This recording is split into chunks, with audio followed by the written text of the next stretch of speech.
விடுது. அது அழிவுல தான் கொண்டு போய் விடுது. அது முக்கியமானது பாத்துக்கிட்டீங்கன்னா நெகிழி பைன்னு சொல்லக்கூடிய இந்த பிளாஸ்டிக் பை. நெகிழி பைகள் என்று சொல்லக்கூடிய இந்த பிளாஸ்டிக் பைகள் நம்ம நாட்டுல மிகப்பெரிய ஒரு அழிவை நமக்கு மட்டும் இல்ல, நம்ம சுவாசிக்கக்கூடிய காற்றிற்கு, நம்ம குடிக்கக்கூடிய தண்ணீருக்கு, நம்மை சார்ந்து வாழக்கூடிய பல்லுயிர்களுக்கும் ஆபத்து விளைவிச்சு.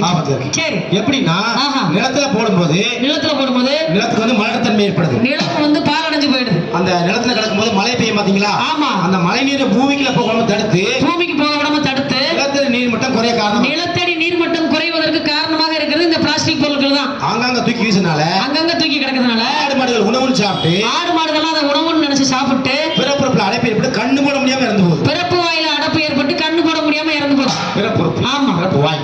சரியா சொன்னீங்க. சரி, சரியா?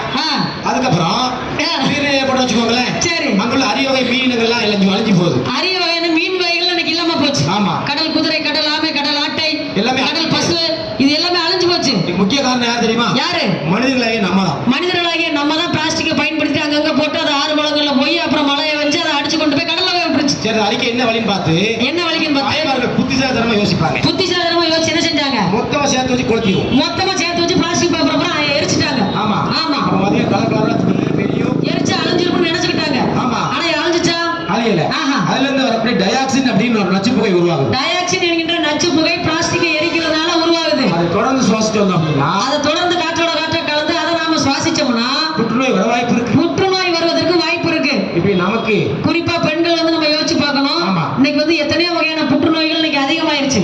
ரத்தத்துல வந்து பாத்தீங்கன்னா புற்றுநோய் வந்துருது. அப்புறம் பாத்தீங்கன்னா மார்பக புற்றுநோய் வந்துருது, கர்ப்பவாய் புற்றுநோய் வந்துருது. அது குறிப்பா பெண்கள் நாம வந்து நிறைய வந்து பாதுகாப்பா இருக்கணும்.